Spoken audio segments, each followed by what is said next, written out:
श्री स्वामी समर्थ रामकृष्ण हरी. नमस्कार मित्रांनो, आपलं माझ्या यूट्यूब चॅनलमध्ये स्वागत आहे. नवरा किंवा मुलाला वाईट संगत लागली तर हे करा 3 सोपे उपाय. त्यामुळे तुमच्या आयुष्यात येईल सुखशांती. पण हे जर जाणण्याआधी तुम्ही जर माझ्या चॅनलला नवीन असाल तर चॅनलला नक्की सबस्क्राईब करा. जर पती किंवा मुलगा वाईट संगतीत पडला असेल, जुगार, दारू किंवा सट्ट्यात अडकला असेल तर त्यासाठी पौर्णिमा व्रत हा सर्वात प्रभावी उपाय आहे. आई किंवा पत्नीने 32 पौर्णिमांचे संकल्प करून त्याचा जर निश्चय केला तर चंद्रदोष दूर होतो. जर तुमचा मुलगा किंवा नवरा कोणत्याही प्रकारे वाईट संगतीत पडला असेल तर किंवा एखाद्या स्त्रीच्या जाळ्यात अडकला असेल, जुगार, दारू, सट्टा, तर आज आम्ही तुम्हाला त्यासाठी एक खास ज्योतिषी उपाय सांगणार आहे.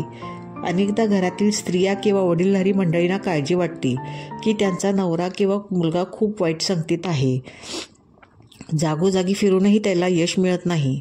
सगळे उपाय करूनही त्यांची परिस्थिती सुधारत नाही. तर त्या महिलांसाठी एक खास ज्योतिषीय उपाय सांगत आहे.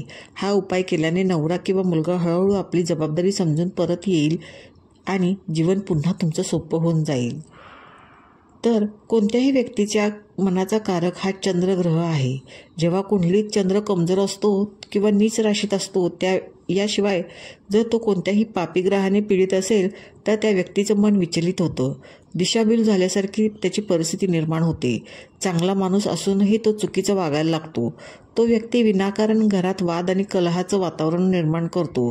त्यामुळे घरातील इतर लोक खूप त्रस्त होऊ लागतात. तर त्यासाठी त्याच्या आईने किंवा पत्नीने हा उपाय करावायचा आहे.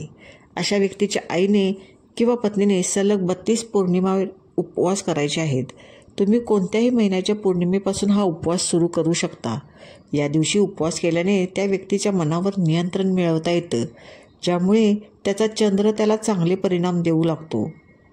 तसेच पौर्णिमा उपवासादरम्यान स्त्रियांनी त्यांच्या घरी गाईच्या दूध आणि तांदळाची खीर बनवावी. या खिरीमध्ये साखरेऐवजी खडीसाखर वापरावी. खडीसाखर धाग्याची असावी.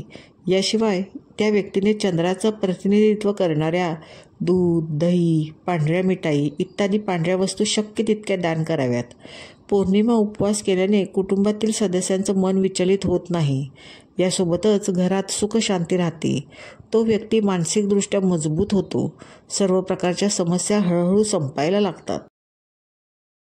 तर असे होते हे 3 उपाय आहेत, ज्याने तुमचा नवरा किंवा मुलगा जर वाईट संगतीत लागला असेल तर तो नक्कीच सुधारेल. तर हे तुम्ही 3 उपाय नक्की करून बघा.